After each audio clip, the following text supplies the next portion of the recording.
Bonjour, aujourd'hui dans la vidéo qui suit, je vais vous parler des logiciels de réduction de bruit.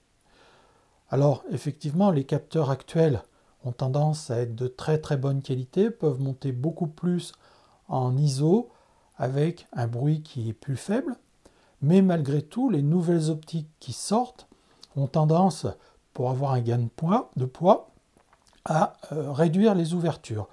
On voit par exemple chez Canon des téléobjectifs de 600-800 mm qui ouvrent à f11, que ce soit chez Tamron, Sigma ou Fuji, on a des ouvertures en butée de téléobjectifs qui vont de 6.3 à 8, avec des focales de 500-600 mm. Donc si on veut photographier en sous-bois, en début de journée, fin de journée et figer des animaux, il est indispensable d'avoir une vitesse quand même relativement élevée avec ces téléobjectifs et en parallèle il va falloir monter en ISO. Donc dans ce test j'ai commencé à comparer plusieurs logiciels, donc le logiciel de DxO qui s'appelle PureRAW, le logiciel de ON1 qui est ON1 Nonoise AI, Define qui est aussi dans la suite DxO Nike Collection, et aussi Topaz Danoise AI, qui sont ou des logiciels autonomes ou des logiciels qui peuvent tourner en lien direct avec Lightroom ou avec Capture One ou d'autres logiciels de traitement RAW, pas toujours en lien direct, mais dans la mesure où ce sont des logiciels qui peuvent être autonomes, vous pouvez les utiliser sans aucun problème. Bon, sur la vidéo, vous ne verrez le test qu'entre deux logiciels, ce sont PureRAW et ON1, parce que je me suis rendu compte que dans l'ensemble, les autres logiciels se ressemblaient beaucoup par rapport à ON1 au niveau des résultats. Donc on va regarder ça tout de suite sur l'ordinateur.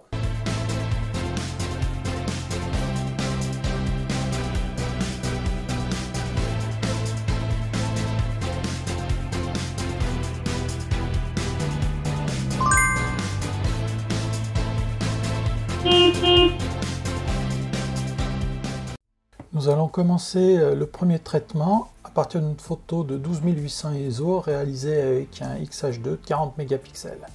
Donc voici le sujet que je vais utiliser. Je lance le logiciel ON1 Nonoise en TIFF parce que je ne peux pas traiter directement les fichiers RAW dans ce logiciel. Donc là la photo se charge au niveau du programme. Il apparaît la partie gauche non traitée et la partie droite traitée en mode automatique. Donc la proposition du logiciel par rapport au bruit qu'il a trouvé sur cette image. Donc là on voit bien ce qui se passe, hein. La partie droite est quand même bien lissée par rapport à la partie gauche où on retrouve le bruit des 12800 ISO. Donc en mode automatique, je vais appliquer, il y a des possibilités de faire du travail en local ou de modifier tous les réglages pour faire un traitement un peu moins poussé. Je lance le traitement en enregistrant la photo sur la destination. Et voilà, donc à gauche la photo non traitée, donc le RAW, et à droite la photo traitée avec ON1 Nonoise. Alors c'est un logiciel qui utilise entre guillemets de l'intelligence artificielle pour traiter les photos. Je reprends la photo d'origine et à ce moment-là je vais la traiter avec DxO PureRAW. Donc là beaucoup moins de possibilités de réglage. PureRAW a une base de données, il va retrouver l'optique utilisée, le boîtier utilisé et il va gérer le traitement du bruit à partir de ces informations boîtier optique.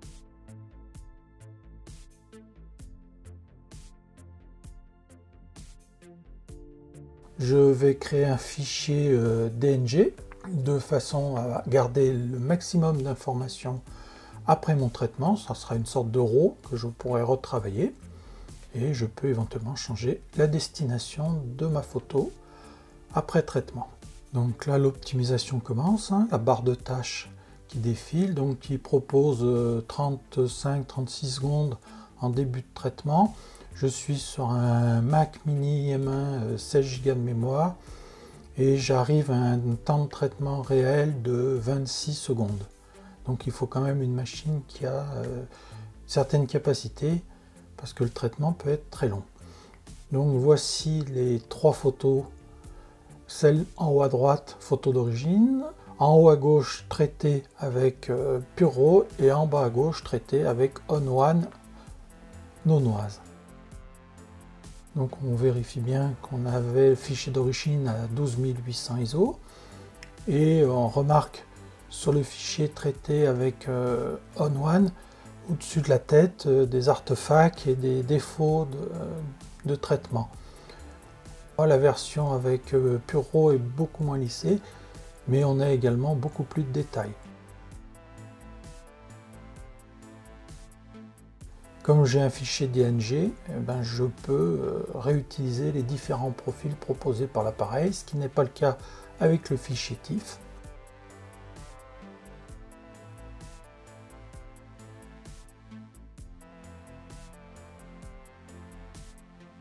Alors que, comme le fichier RAW, vous voyez, je peux aussi utiliser tous ces pré-réglages. Maintenant, même appareil photo, 40 mégapixels, 6400 ISO, objectif macro. Donc effectivement, il y a beaucoup moins de bruit, hein, malgré l'utilisation des 6400 ISO. Et comme précédemment, je vais commencer par traiter avec Onoise Nonoise. Toujours en TIFF, 16 bits, pour avoir le maximum d'informations au niveau du TIFF.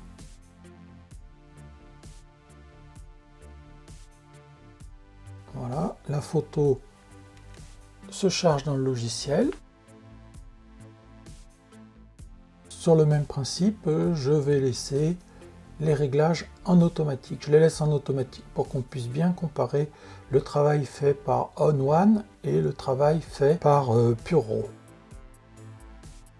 Donc à droite, la partie retravaillée, à gauche, l'image d'origine. Donc là, On1 fait quand même un gros travail au niveau du bruit.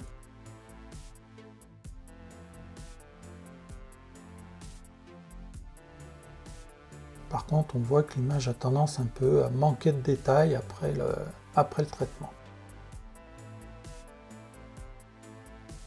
Je lance l'enregistrement de la photo traitée.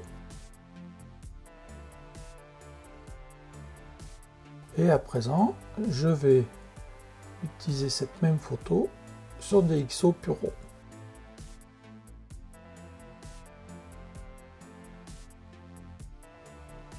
Pareil, je laisse dans la meilleure qualité possible.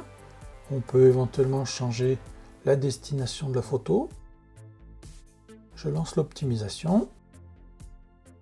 Donc vous voyez, les temps proposés en traitement sont à peu près identiques d'une photo à l'autre.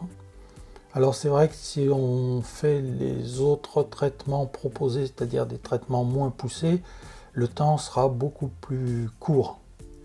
Mais le résultat s'en ressentira aussi.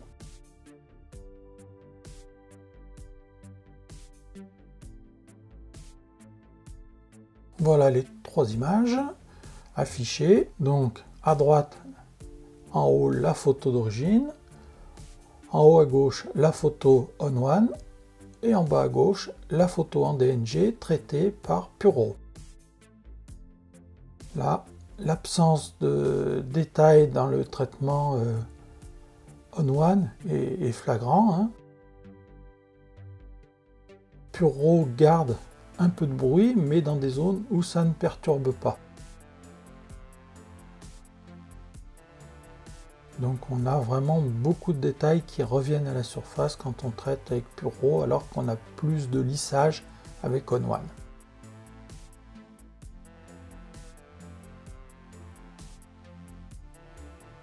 On voit bien sur les bords La feuille, là, les taches, les nervures, les différences de teinte sont vraiment bien réapparues grâce à l'utilisation de Pure-RAW.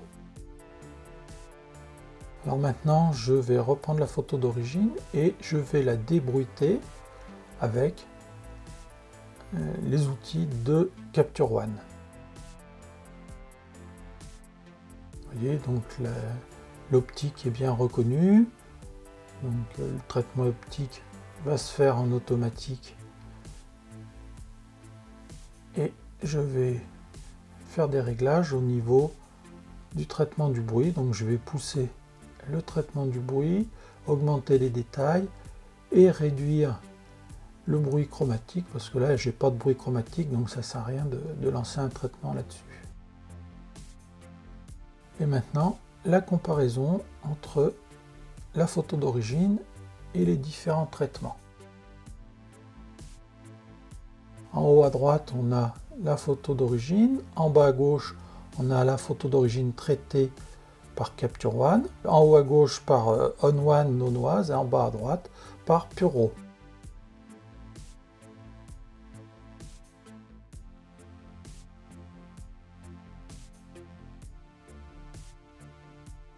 Là on voit bien que même Capture One n'arrive pas à obtenir la quantité de détails que peut obtenir Pure-RAW. On a systématiquement un peu trop de lissage et tous ces petits détails sont noyés par ce lissage.